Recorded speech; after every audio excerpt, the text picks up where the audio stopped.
So what's keeping you stuck? Because as husband and wife, if you've been married for a minute, you've had opportunities and discussions and conflict and what do you call it?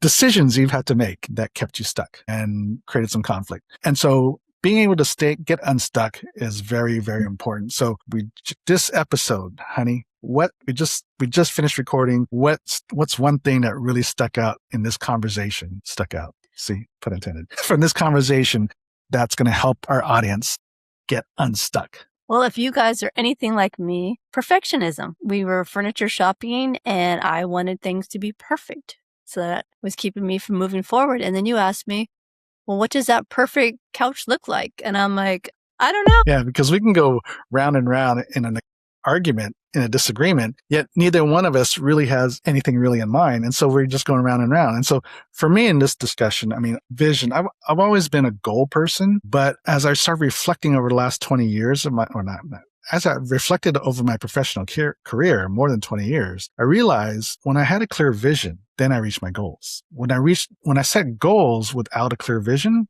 I struggled. And so that's one of the things that I feel is very, very important, is for a husband and wife to have a vision of what you want before you start moving forward. Because if you don't, just like what you said earlier, that's what keeps us stuck, is because we're getting stuck in the minutia, the details, that because we don't even have a vision of what that choice is, we get stuck, right? And so this is a great conversation that will help you regardless if it's in a big move like we just did, or whether it's a business pivot or whatever. Making decisions, moving forward, getting unstuck to move forward is hugely important. So let's get right into our conversation. Thriving in Tandem. It's a podcast for you, the married entrepreneur that wants to win in business and marriage at the same time. Welcome to Thriving in Tandem. Hey, Thriving in Tandem family. Welcome back to this week's episode. Hi, guys. And we're 2 weeks into our new place. 6 weeks, 8 weeks, I guess, almost 2 months into our new home in Lake Norman. And again, we just moved into our permanent, quote unquote, permanent place here a couple of weeks ago. And certainly, and boy, that does feel good, you guys. So yeah, this is home. definitely, it feels good because now we're settled. I mean, really, we haven't felt settled since maybe the beginning of the year because, really, we knew we were going to be moving right around May. We didn't have an exact date at the beginning of the year, but we knew right around May, in May sometime. And just the preparation of all that. And then finally, when we did get the date, and even that changed kind of almost at the last minute. And then, of course, we didn't have a place when we left Pasadena. And then once we got here, we had a temporary place for a month, and then we still have to find a place. And then once we got here, we have to get furniture and start to furnish the place and all that kind of stuff. And so, if you document this whole journey, really you go back 6 years from now. And in fact, kind of side note, I've just had conversations with the very people that I blame for introducing us to Lake Norman. I had I guess I call it a past client, but now it's a present client because we just got reengaged. And it was back in 2021 when we came out to Lake, we told this story.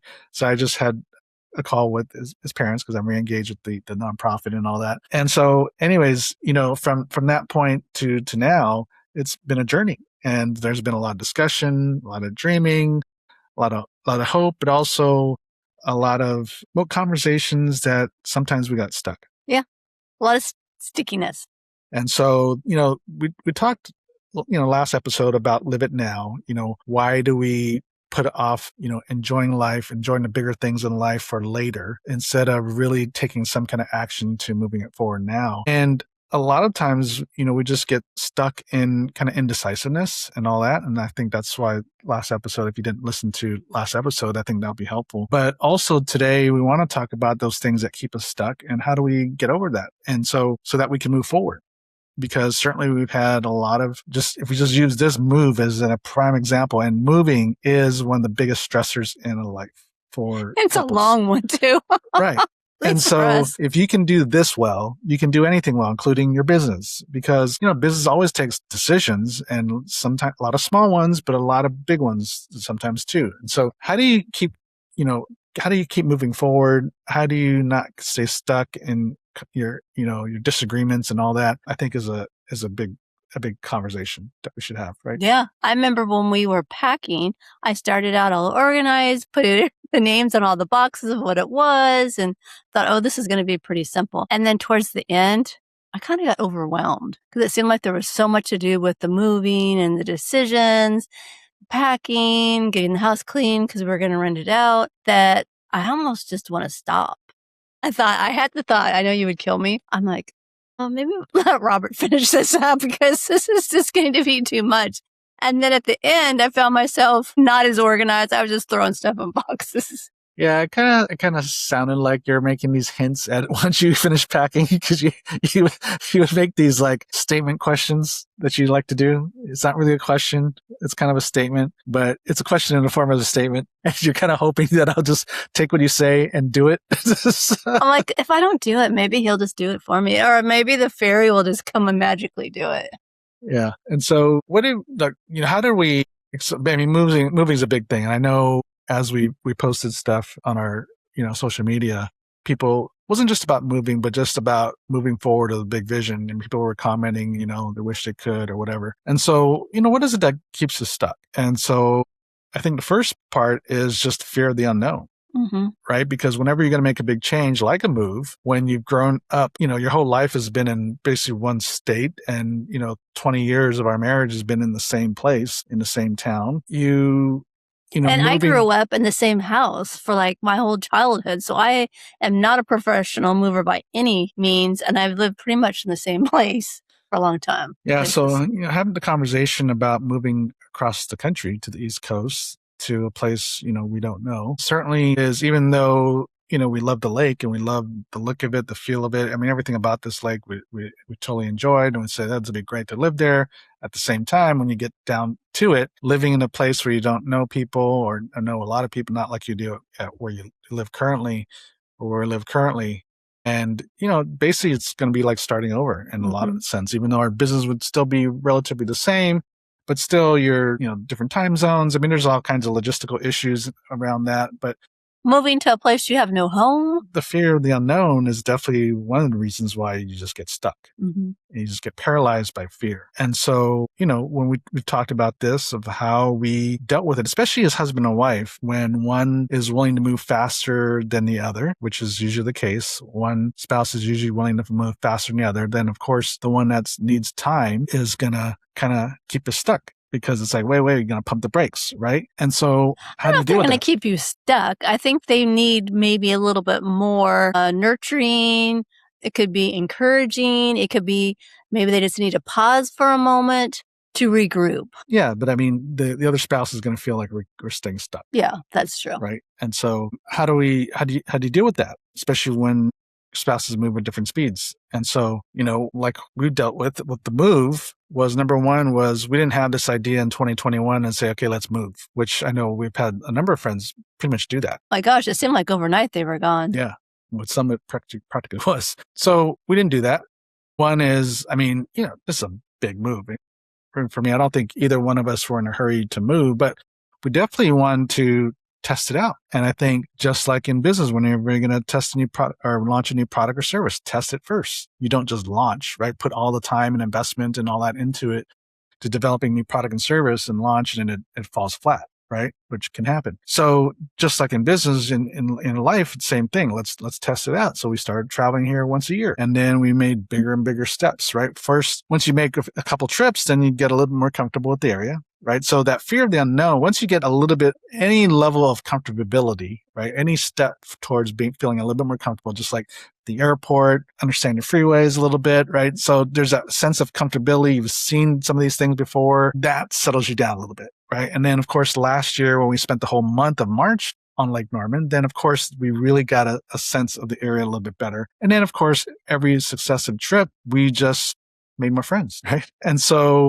those small steps that gradually got a little bit bigger, gradually just chipped away at the fear. Mm-hmm. And I think too, if you're married, at least from my point of view, it was a little bit not as scary for me in a sense that I knew I had you. So I wasn't moving by myself. I knew that we were a team. Well, all three of us, we got Pippa too. She's part of the family. I knew I wasn't doing by myself, and there was comfort in knowing that we're a team and we're doing this together. And that eased a lot for me. Yeah. And, knowing that I mean, worst case scenario, even now, because we've kept our place in Pasadena for the moment to rent it out while we kind of get to know the area a little bit more. So still, even now, we didn't jump right in and buy a place, which I know a lot of people that have moved out of California or move locations, that's what they do right away. Because, you feel like we need to feel permanent, feel invested and all that, which is great. But at the same time, it's not so much that you're just not sure if that's where you're going to live or stay. I mean, as far as the city and the state and all that, but it's just helpful to get to know the area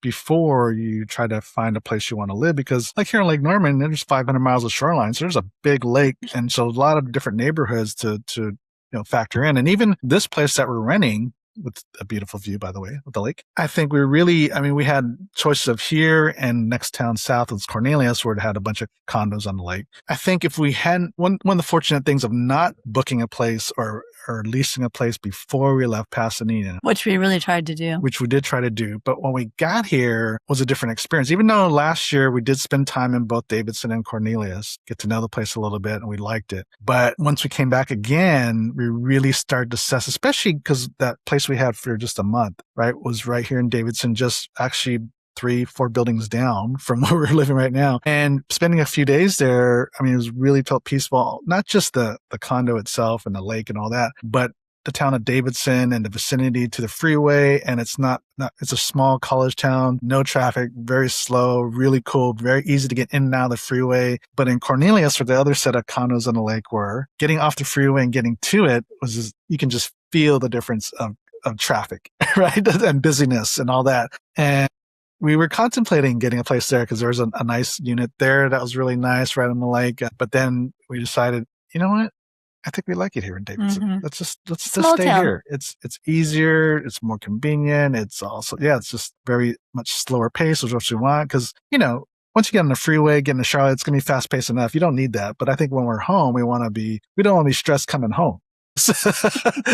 Get home. So to get home, once you get out the freeway. So anyways, those are all considerations. So, I know a lot of times we want to, especially me as a planner, I want to have everything buttoned up before we left Pasadena would have been my preferred. But I also, over the last few years, 4 or 5 years, I've really learned to kind of let go a little bit, right? And so definitely I'm glad we didn't book a place before we left Pasadena. Once we got here, we really got a sense to look around, know which unit in this peninsula that we wanted to be in, right? So that made a big difference. And so, even though we were a little stressed not having a place when we got here, but I remember saying, well, at least let's find a place for a month.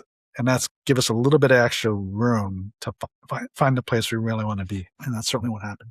And I think looking back, it was maybe a little bit stressful not having a place. But now that we're here, we're thankful, like you said, that we didn't have a place when we left because this wouldn't have been on the market. Yeah, it wasn't on the market when we left. And so, one of the reasons, one of the ways we kind of dealt with the unknown, the fear of not having a place was, what's the worst that's going to happen? Mm-hmm.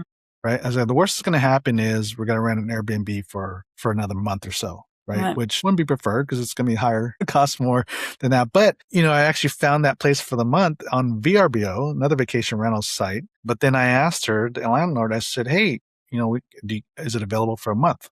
And then from there, we negotiated a monthly rate.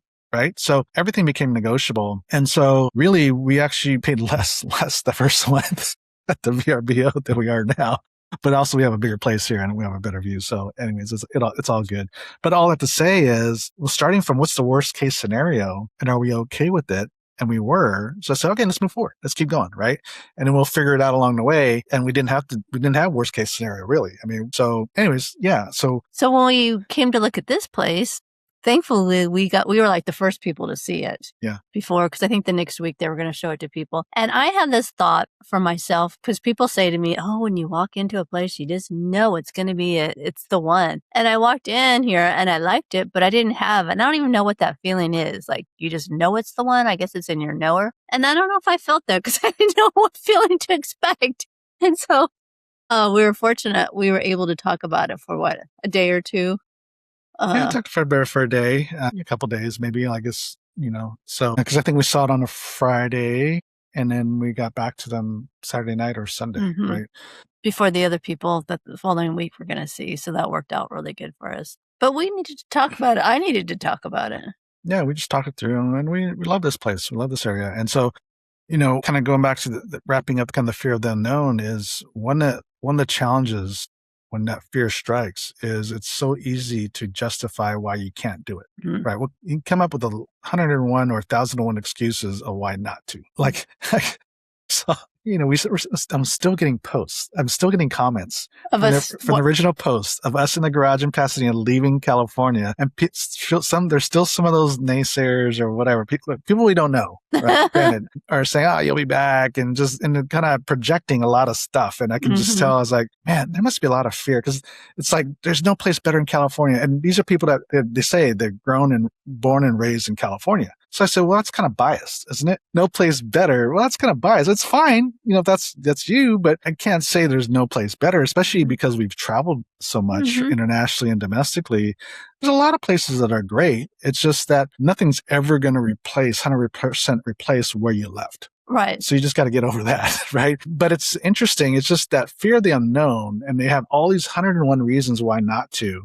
And they never ask, why did you move? Right? It's interesting. They have all these projection assumptions of why we're moving, and none of them are true. But all to say is it's so easy to justify why not to, and that will keep you stuck. But can't you love both? Oh, yeah. Can't you love California and where you're at now? I Yeah. mean, like, I don't know why not. I have enough room in my heart. And Yeah. so, I mean, we're going back in a few weeks. We're going to be back to speak in San Diego. And so, yeah, no, nothing against California and love it. But what's interesting is I haven't really thought much about California other I than when haven't people either. bring it up. Right. Like, oh, are you adjusting? Oh, here's another one, right? Close family member. How you doing, honey? Or not how you, honey. They didn't say that. How you doing, Kay? Good. It's like, how you adjusting? Oh, good. You haven't been there long enough. Yeah. Yeah. The first year is going to be horrible. It's just going to be horrible. You're going to have no friends. You're not going to have a church. You're going to be homesick. I'm just telling you now how it's going to be. And I'm like, what? And I'm like, I don't know about this because we do have a church. We do have friends and we are loving it here. Yeah. Keely's like telling me, man, you're connecting with all these people. I was like, oh, I'm just getting out. So another benefit, right, of just, one of the reasons how we chunked or carved away at the fear of the unknown was coming out and spending time out here is when we did land, it didn't feel foreign. We did have some friends. We just kind of hit the ground running. And the people that do get homesick and do have all those issues that, your loved one mention is a lot of times because they just pick up and leave and they don't really try to establish themselves. They focus too much on what they don't have here compared to what they had in California versus what they could have here. Mhm. Right. And so we've been focused on really just building community and developing friendships and really taking advantage of everything that Lake Norman, the Charlotte area, the East Coast, has to offer. We've already have a couple speaking engagements up and down, or 3 speaking engagements up and down the East Coast in the next month or so. And, what's great is we can drive to these places, which I know most people still want to fly to, say, to Philadelphia or to Orlando, but we figured let's make a road trip. It's 8 hour. If we went nonstop, it's 8 hour drive, right? Which is not bad. It's 1 day drive, but we can also stop for a day or two in a couple places along the East Coast that we want to check out, right? And we love a good road trip. Yeah, and so why not? There's so much to see in the world, you guys. Oh my gosh. Yeah, or just in the United States and in the East Coast. And so, really taking advantage of, and this is part of the reason of the move was to really explore and experience new things. And so anyways, And two, we're being very intentional about connecting with our community because we said when we move here, we want to really find out what's going on here, get to know the people, build relationships, give it our all. Yeah. And you made friends with all the people in the pool. Yeah. In fact, so every little section of the complex has their own pool. They might technically be different complexes, but it's all like one contiguous thing. But Kaylee still goes back to the pool where we're in the month because she made all her friends there. And ironically and interesting enough, our pool here that we actually overlook, hardly anybody goes in there. So it's kind of interesting. The other place, they're all there, right? Yeah. So I want to go see my new friend. Farmers market, but the community garden. Yeah, the community garden. That's so much fun, you guys. It's a big garden where you volunteer and then they give food to the shelter, I believe it is. And so you go once a week and you meet so many great people, learn to be in nature, one with it, and how to harvest and grow and plant. It's been so much fun. And I've met so many wonderful people there. And so the other thing that gets us stuck besides the fear is getting stuck in the details. Yeah, I could get there. This is one that I've had to work myself through. So we had to work through that, especially with the move and trying to find a place. And then especially once had to pick furniture and stuff like that. So you get so kind of stuck in the details, and that creates conflict. Because I want the perfect piece. Yeah. And then I think you asked me, what does that look like? And I'm like, deer in a headlight look like, I don't know. So I guess there is no perfect piece. So yeah, if you of really want to furniture. test your marriage, go furniture shopping with your spouse, right? So Can't I just pick everything out myself? So the first thing I remember doing was just, honey, what kind of theme do you want? Let's start there. Let's start with the big vision, right? Because, and vision, without establishing a vision, it's really hard then to reach your goals of getting furniture, right? Sofa, love seats or end chairs, bed, dining table, all that kind of stuff, right? So we really need to start with a vision. So one was the theme, and we did agree on mid-century. And so from there I said, okay, now I got a picture. And then in your mind. Yeah. And then we kind of went around, started shopping, and we found this great piece, this great sofa, Nathan Allen sofa at a consignment store, and really nice, kind of had a gray color to it. And I remember you sat on it and you're like, ooh, I really liked it. So I said, well, if you like it, let's at least put a hold on it, because like all the stuff I was looking on, whether it's Wayfair, and this is a rental, so we weren't looking to spend big dollar on the furniture because we figured we're going to buy a place pretty soon, or within a year or two or whatever, we're going to probably buy all new furniture then. So we weren't thinking of spending high dollar on this stuff, but we wanted good enough, right? We wanted something comfortable. We wanted something nice. So I was looking on Wayfair, and then we started looking on like Marketplace and started looking around. And so at this consignment store, when you saw like this couch, I was like, well, so at least put a hold on it, because it was $500. It's an Ethan Allen couch, a great brand, great quality, and most importantly, you're comfortable. Yeah. Because I want something to be comfortable. Something that you're buying online. I do not want to buy something and I might sit on it and I'm like, oh, this is so uncomfortable. I don't want to sit on it. So if we're buying something online, it's like, well, you don't get to sit on it, right? You don't get to test it out. So here, this couch It'd be hard to sit back. I mean, I'm sure you could sit back on a couch, but it'd be huge. By the time you get it delivered in the house, set up, and they're like, I don't like it. And then you have to take it down 3 flights of stairs. So exactly. I'm thinking self-preservation. I'm like, you know what? If you like it, let's put a hold on it. Because cost-wise, it was the same as the stuff that we're looking at on Wayfair and all that. But because, I knew the brand was good, the quality is good, even though technically it was secondhand, but it was in great shape. It's in perfect shape. And so I was like, hey, the cost is pretty much the same, if not maybe even a little less than some of the stuff I'm looking at. Except the quality is a lot better. Yeah. So I said, just put on hold. And so we put on hold, and then we started looking for some other pieces and all that. And then I remember next we went to Habitat for Humanity, went to a thrift store, which I normally don't like. Well, normally I don't want to go shopping anyway, unless we have kind of a thing. Like if we have a goal, if we've got an objective. I like to go look at things, see what's out there. What do I like? Robert's like wants to look to buy. Well, yeah. So at least now we have a goal, we have an objective. We do need furniture. We do need to get something in before we actually move into the place, because otherwise we're sleeping and sitting on the floor. So we did get a new bed. So we had the sofa, which was the anchor, right? We got the color, the theme and all that kind of stuff. And then we went to Habitat for Humanity. Actually, we're looking for end chairs. I think that's why we went. And then I saw this dining room set, and I was like, wow, this is nice. And then I was looking at the price, and I was like, huh. I mean, it was a really nice piece. The table was like really solid. Had 6 chairs. Had these wood. They call them host chairs at the end, because it has the armrest, and it's fully upholstered, and it's very regal. Anyways, I'm looking at the price, and it says $500 on the table. So I said, okay, is this just for the table or is this for the set? So they confirmed it was for the set. So I'm looking at this thing. It has a gray finish to it, very similar. It matched the sofa that we just put a hold on, which actually at that point we had actually put the payment on. It wasn't quite mid-century yet. It had some lines that kind of, couldn't make it pass, or at least would match, right? It would match the sofa, not just in color, but just kind of the design. And so I called Kay Lee over, but you'd already put a hold on these other dining room chairs at the consignment store. So when I called you over, you weren't exactly thrilled in the beginning. I looked at it. Yeah, I wasn't probably exactly thrilled. And I said to you, give me a minute to think about it. And so I walked around, thought about it, came back, looked at it again. And I thought, I think this really could work. Yeah. And so, I think one of the things that helped, and I also didn't try to push her on it. No, because you already know that. Yeah, that's not going to work. And so all you spouses out there, all you husbands out there, if you think you're going to talk your wife into something, don't. Just let it process. So I just said, hey, just think about it, look at it. It would match the couch. I think it would fill the dining room table, kind of painted the picture a little bit. And it was the right size for that area. Yeah. And then I just walked away. Mm-hmm. And then just let her look at it. I just asked her, just look at it. And then you said, oh, okay. Yeah. I looked around some other stuff in the store and then I thought, okay, I think this will totally work. Yeah.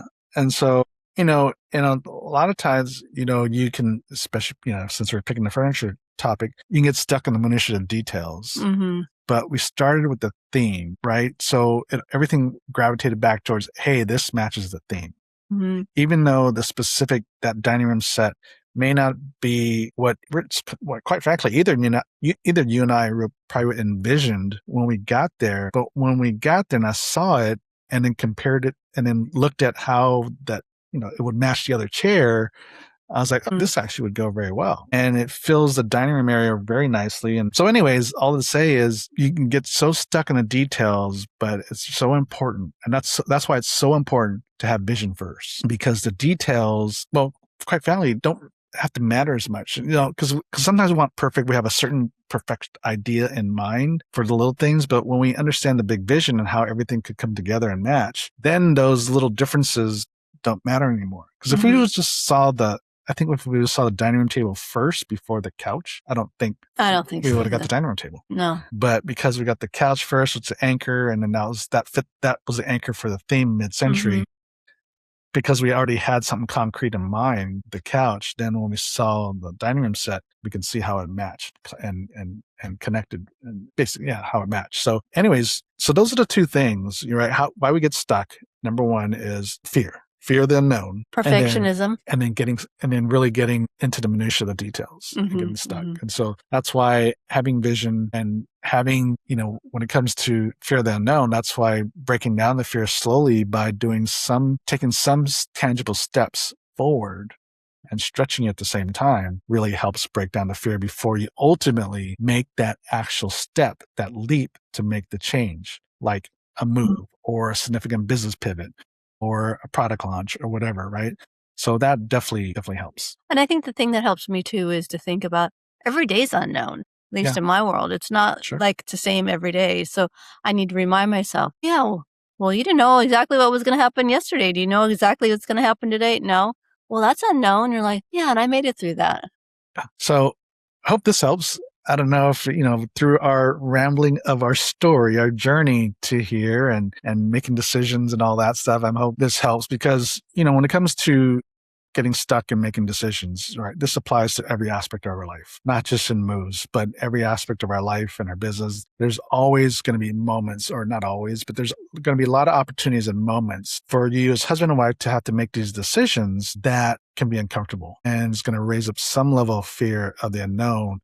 And hopefully this helps give you some tools to keep you from not staying stuck and moving forward. So if you enjoyed this, go ahead and share this with another married entrepreneur who needs to hear this. And until next week, God bless. Thank you for listening to the Thriving in Tandem podcast. Please visit our website, marriedentrepreneur.co, for a variety of free resources to help your marriage and business succeed. And feel free to leave us a review and share this episode with another married entrepreneur. That would mean so much to us. See you next week.